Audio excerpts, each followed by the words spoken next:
This is what I've been waiting for. I was wondering when Professor Flitwick was really going to dive into psychology, when there would finally start being meat in these assignments. It seems when he wants us to really start taking things seriously, he does so with style. I will be the first to admit that, despite the fact that I don't necessarily like the task set in front of me, I did take it seriously. Psychology isn't a study that I fully understand, nor do I really appreciate the notion of analyzing myself. But I suppose better I do it than leave it to someone else. I've already heard enough teasing insults to last me 2 lifetimes. So, the basis of the assignment is simple in theory. Find 20 things I like about myself and 20 things I don't. I'm not exactly sure which list is better to start with, so I'm going to start with the list of things I don't like, knowing what's going to happen. It's got to get dark before it gets lighter. And I might as well end on a positive note, right? So here goes nothing. I suppose it's worth mentioning that some of these are going to be simple things, while others are going to be more profound. I don't like my hands. My fingers are too long, and they're good for tearing apart pomegranates, but that's about it. Sometimes it bothers me how picky I am with whom I choose to associate with. I have a high criteria for people to meet if I want to spare them any attention socially. Not that it matters how much money you have or who your parents are. That type of thing doesn't interest me. It's more of a person's character that I pay attention to. I want them to have lofty goals like I do. Unfortunately, there aren't as many people like that around as I would like, so it makes for slim picking with who I might choose to be my friend or even a casual acquaintance. There are too many people focused on having fun, and only fun. I've been told my nose doesn't fit my face, and I agree. Sometimes I work so hard that I forget to eat or sleep, something I need to work on. Making friends has always been difficult. Sometimes I'm okay with it, but sometimes I wish it was easier. I don't trust easily. I wish I was taller. I don't like my mother. We're always going to be estranged, and I hate her for that. Part of me misses her, despite how much I despise her. And let me be clear here. I'm not going to tell you every single little thing that happened to me while I was growing up. That's my business alone. Lily doesn't even know the full extent of things, and I prefer to keep that to myself. But I'm justified in how I feel. I know that. And I don't need anyone's pity. That's not what I'm looking for.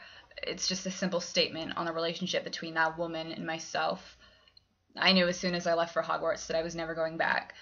It's best if I'm far, far away.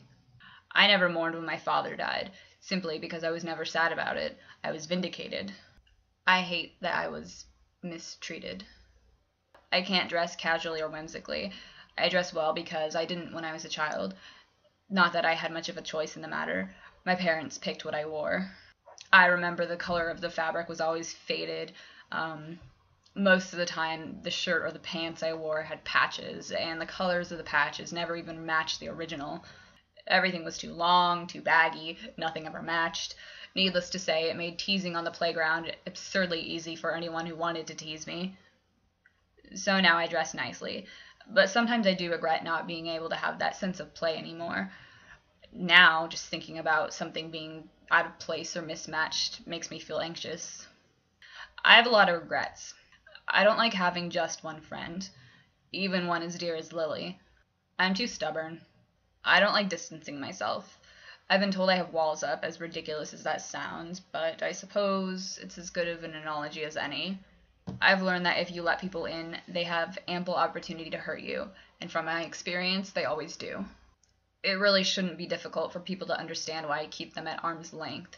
If you want to leave, that's okay. It's easy for me to dust myself off and move on to other things. If there's one thing I've discovered about myself, it's that I'm not good with mourning. Better you stay an acquaintance than to make me mourn when you finally leave. I have nightmares. Recurring ones. I know everyone has nightmares.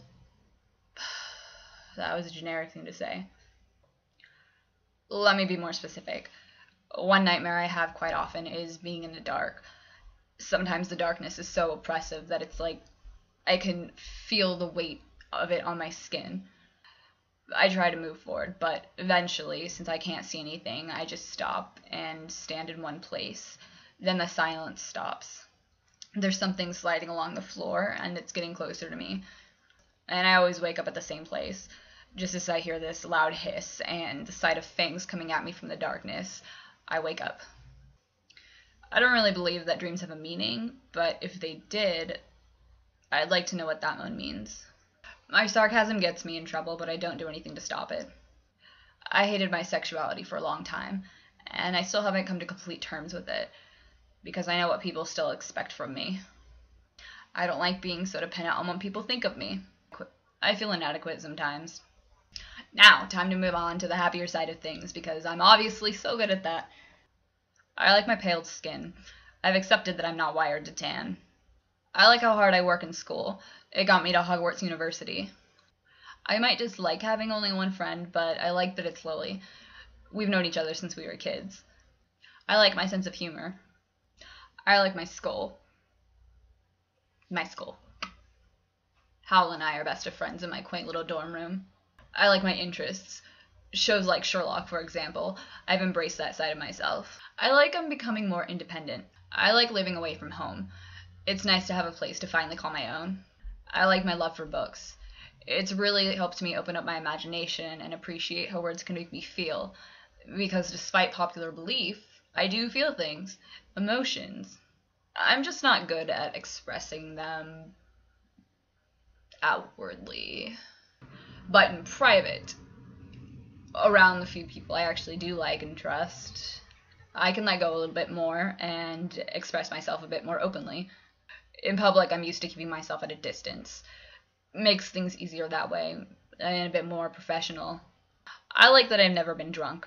I've never felt the need to make a fool out of myself that way, but I'd be more than happy to watch other people lose their inhibitions.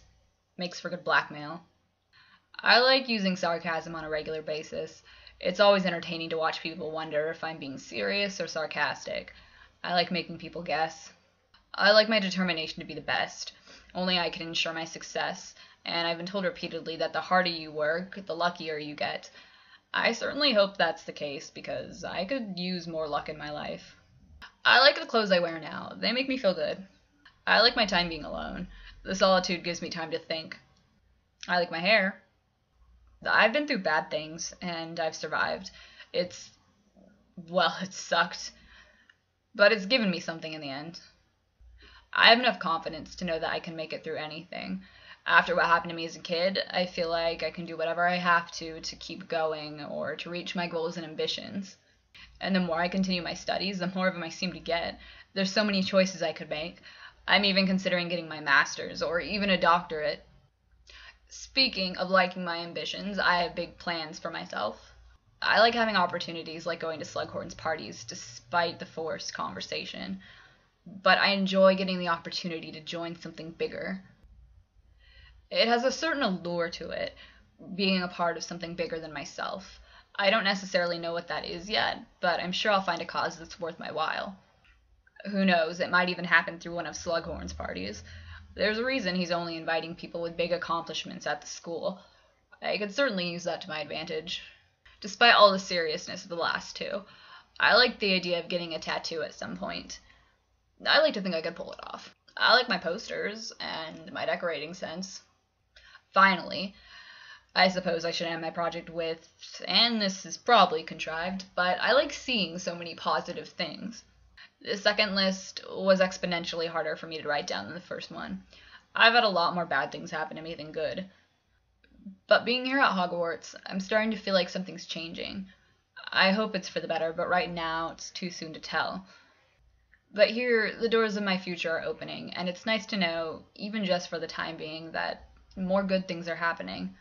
I have to admit, it's a refreshing change of pace. We'll just have to see how long it can keep going.